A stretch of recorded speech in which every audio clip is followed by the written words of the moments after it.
अभी प्रेत की चर्चा हुई, प्रेत से एक भक्त ने वृंदावन में भी भगवान का दर्शन किया। मैं अभी जयपुर में सुना रहा था। और जिनकी ये कथा है महाराज जी, वो हमारे नाना जी के परिवार के हैं। हमारे नाना जी नंदगांव के थे, उन्हीं के ही परिवार के एक सदस्य की घटना है। तो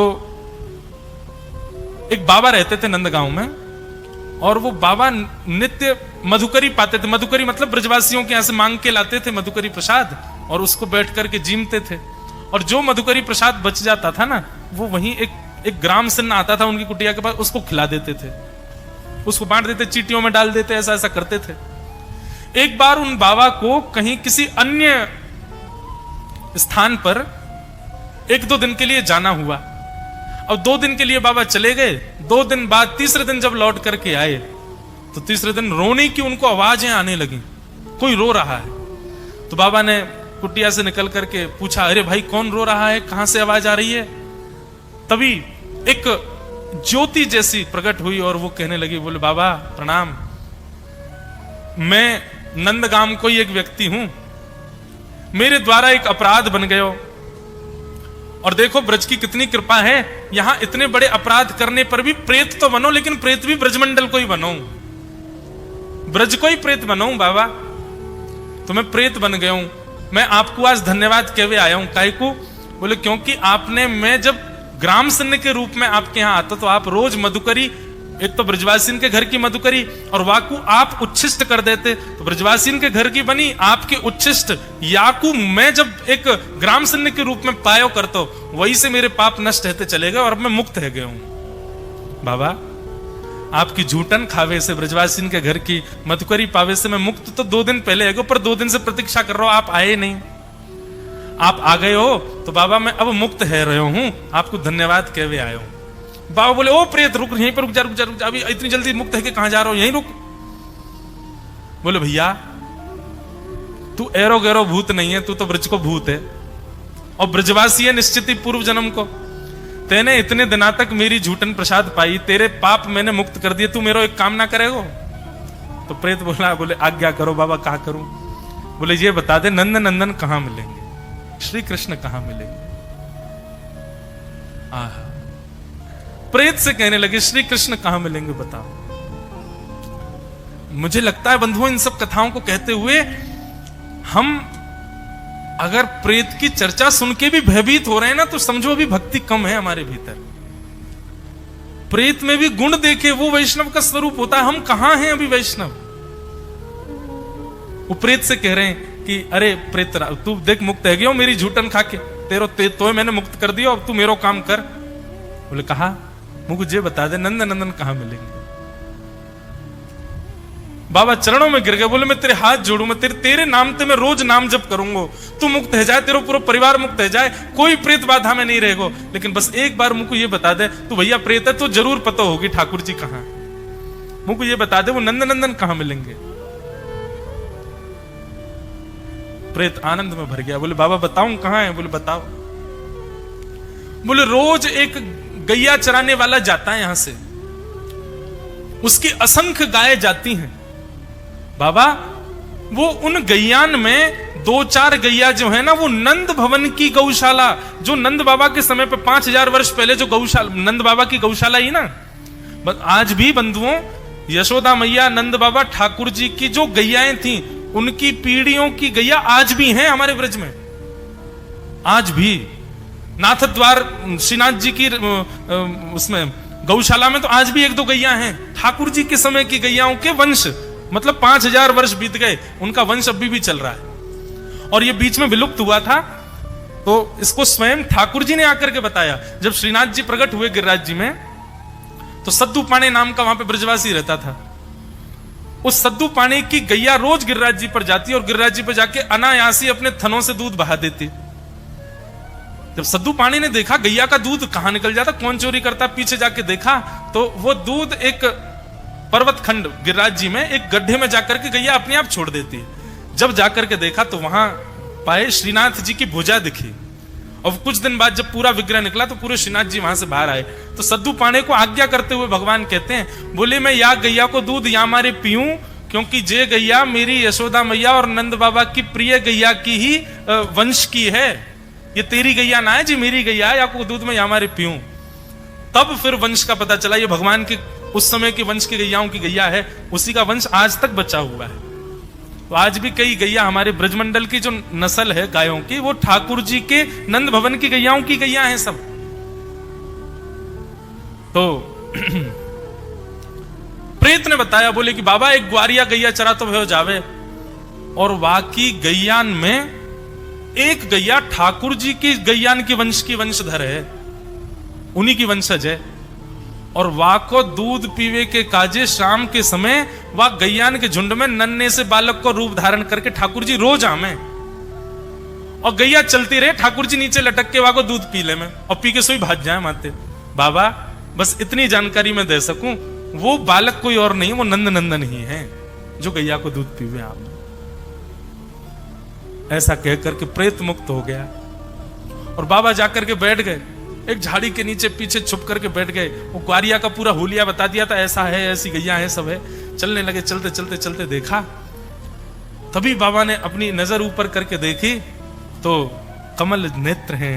आहा क्या भ्रगुटी, इधर उधर अपने नेत्रों को घुमा रहे हैं, अपने होठों को अपनी जुह्वा से जब बिल्कुल गीला कर लेते हैं, बाकी सी चाल चल रहे हैं, गैयान छुप छुप के चल रहे हैं, कहीं ग्वारिया देख नहीं ले मुंह को।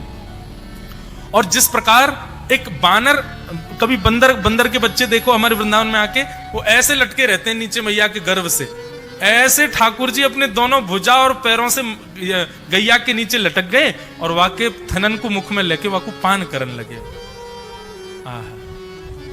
ये दृश्य जैसे ही देखा, बाबा तो आनंदित हो गए।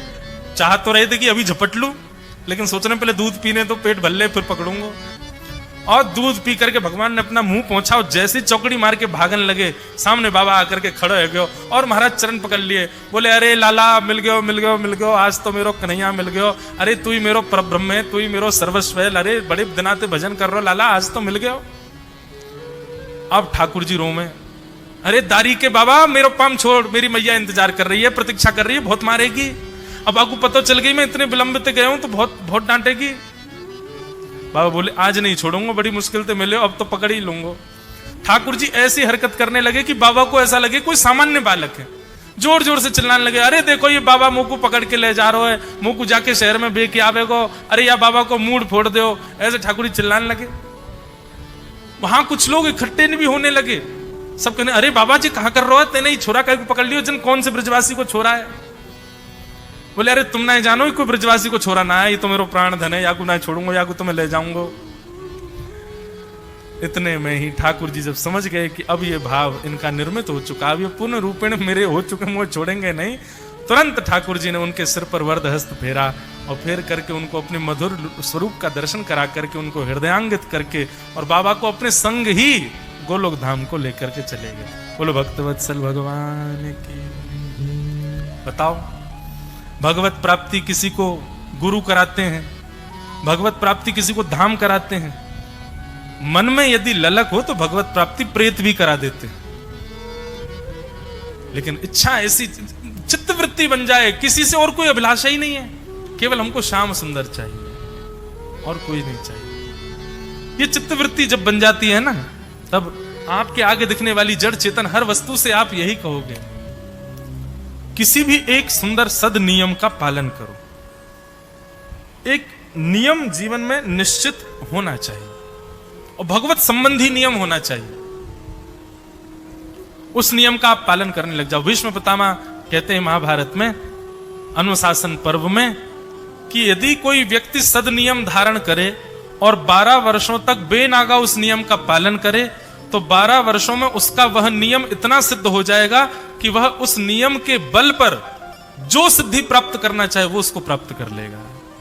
और सिद्धि ना भी प्राप्त करना चाहे, अगर ठाकुर जी का दर्शन करना चाहे तो उसको ठाकुर जी का दर्शन भी हो जाएगा। देखिए सुनो, कथा याद आई, गोस्वामी तुलसीदास जी महाराज काशी में जब विराजते थे तो नित्य प्रवचन करते थे 80 घाट पर। 80 घाट पर रोज कथा करते थे। उनका नियम था कि वो रोज सवेरे सवेरे शौच आदि के लिए वन में जाते थे, और वन में एक पात्र में जल लेकर के जाते थे, और शौच आदि से निवृत्त होने के बाद में जो जल बच जाता था, जो प्रयोग हो गया वो तो चला गया, जो बच जाता था उसको एक पेड़ की जड़ में डाल देते थे।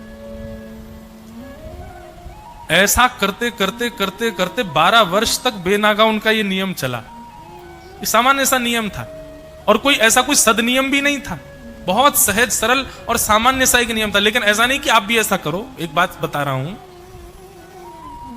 तो उनका जो शेष जल बच जाता था वो एक वृक्ष की जड़ में डालते थे। 12 वर्ष पूर्ण हुए और 12 वर्ष पूर्ण होते जैसे उन्होंने वो बचा हुआ, उनका कोई ऐसा नियम नहीं था, मार्ग में रोज वही पेड़ दिखता था तो उसमें डाल देते थे। 12 वर्ष पूर्ण होते जैसे वो जल डाला तो ऊपर से एक प्रेत प्रकट हो गया और प्रेत ने प्रकट होकर के महाराज गोस्वामी जी को दर्शन दिए। बोले आप ही मुझे मुक्त करेंगे, आपने मेरी प्यास बुझाई है महाराज, 12 वर्षों तक आपने ही मुझे जल पिलाया है। मैं एक ब्रह्म राक्षस हूं, मैं था तो ब्राह्मण, लेकिन मेरे द्वारा एक अपराध बना, इस वजह से मैं प्रेत योनि में भटक गया हूं। आपने जो जल पिलाया उससे मैं आधा मुक्त हो गया हूं और भी मुक्त हो जाऊंगा, कृपा करके। उसने आदि आदि चर्चा की। लेकिन गोस्वामी जी का स्वभाव देखो, जैसे ही पता चला कि प्रेत है, हम होते तो भाग जाते वहां से, अरे प्रेत आ गया भागो। लेकिन उसने अपना परिचय दिया कि मैं प्रेत हूं। तो गोस्वामी जी कहते हैं तुम प्रेत हो? बोले जी। प्रेत के पास में एक विद्या होती है। बोले क्या? उसको देव भ्रमण के बारे में संज्ञान होता है, उसको यह पता होता है कि देवता कहां भ्रमण कर रहे हैं, क्योंकि प्रेत देवताओं से भागता है। जैसे चोर को पता होता है पुलिस अभी कहां एक्टिव है, ऐसे प्रेतों को भी पता होता है देवता कहां एक्टिव है, कहां धर्म पूजन चल रहा है, कहां पर कथा चल रही है, कहां ज्ञान चल रहा है, वहां से दूर रहते हैं वो। तो तुम प्रेत हो तो तुमको निश्चित ही ये तो पता होगा कि देव भ्रमण कहां चल रहा है, उसका संज्ञान होगा। बोले मैं तुमसे बस प्रार्थना करना चाहता हूं, तुम मुझे राघव जी का दर्शन करा दो, राम जी का दर्शन करा दो, मुझे बता दो वो कहां है। प्रेत के भी आंसू होते तो वो आंसू निकल आते तुलसीदास जी की बात सुन करके। बोले देखो हम प्रेत हैं, हमसे कोई प्रेम से बात नहीं करता, सब भागते हैं। लेकिन गोस्वामी जी का भाव देखो, संसार के व्यक्ति को यदि पता भी चल जाए कि प्रेत है, प्रेत के पास में दिव्य शक्ति होती है तो कुछ मांग लेते, लेकिन मांगा भी तो भगवत दर्शन। प्रेत ने कहा, बोले देखिए राम जी का दर्शन अगर मुझे हो गया होता तो मैं प्रेत क्यों होता, मैं तो मुक्त हो गया होता। पर श्री राम जी के परम प्रिय श्री हनुमान जी महाराज वो कब कहां विचरण कर रहे होते हैं, ये हम प्रेतों को पूर्ण रूपेण पता होता है। और इस समय जो हम लोगों को खबर है कि श्री हनुमान जी महाराज कहां एक्टिव हैं, तो श्री हनुमान जी महाराज नित्य 80 घाट पर गोस्वामी तुलसीदास जी महाराज की कथा सुनने के लिए आते हैं। गोस्वामी जी बोले मेरी कथा में हनुमान जी आते हैं? बोले जी। बोले उनका रूप स्वरूप? बोले रूप स्वरूप में तो नहीं आते, वो एक दीनहीन सा रूप धारण करके आते हैं। अवाष्पवारी परिपूर्ण लोचनम, नेत्रों में आंसू भरे होंगे, समझ जाना वही श्री हनुमान जी।